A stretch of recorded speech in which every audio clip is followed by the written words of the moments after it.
ایک ہے سرسری سا ایک اعتقاد، ایک خیال، آپ نے زبان سے بھی کہہ دیا لیکن دل کا اس پر ٹھک جانا، نتیجہ کیا ہوگا اور اس کے ٹھک جانے کا ثبوت کیا ہوگا؟ زوال خوف و حزن، خوف ختم ہو جائے، حزن ختم ہو جائے۔ خوف کس چیز کا؟ جو ہوگا اللہ کے کیے ہوگا۔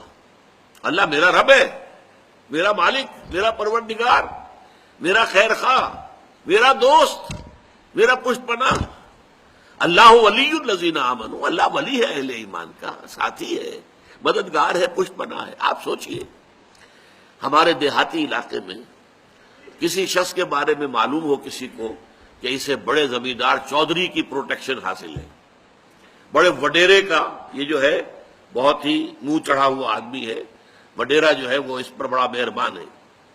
اب اسے خوف ہوگا، اس کا ڈھور ڈنگر کوئی چوری کرنے کی جرت کرے گا، اسے کوئی نقصان پہنچائے گا، وہ پاؤں بنا کر سوئے گا، اسے خوف نہیں ہے، اس لیے کہ بہت بڑا وڈیرا، بہت بڑا جاگیردار، بہت بڑا زمیندار، علاقے کا چودھری جو ہے وہ میرا دوست ہے، میرا پشت پناہ ہے۔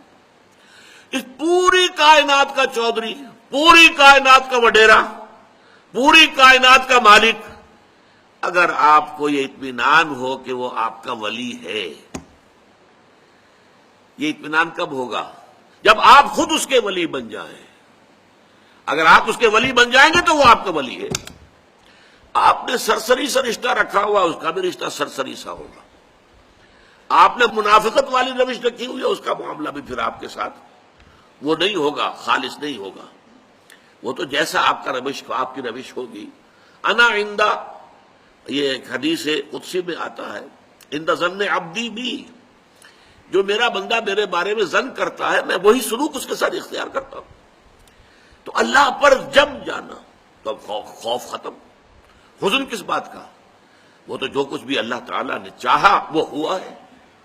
مجھے اچھا نہیں لگ رہا، میرا خیال ہے میرا بچہ فوت ہو گیا، مجھے تو رنج ہے، لیکن یہ کہ اس کا فوت ہو جانا ہی یقیناً بہتر ہے میرے لیے۔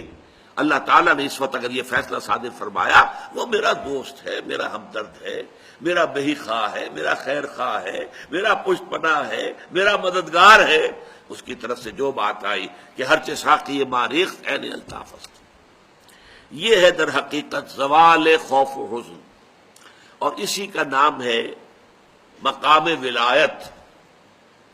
دیکھیے اس میں جو آیا ہے قالوا ربنا اللہ ثم استقاموا، یہ استقامت میں بہت ابتدا سے جو درس دے رہا ہوں تو ابتدا ہی میں یہ لفظ میرے زبان سے نکلا تھا، اور واقعہ یہ ہے کہ وہ موضوع ترین لفظ ہے۔ اس استقامت میں قیامت مضمر ہے۔ کیا معنی استقامت کے؟ تم نے کہا اللہ تم میرا رب ہے، اور رب کے ہر حکم کو ماننا لازم آ گیا۔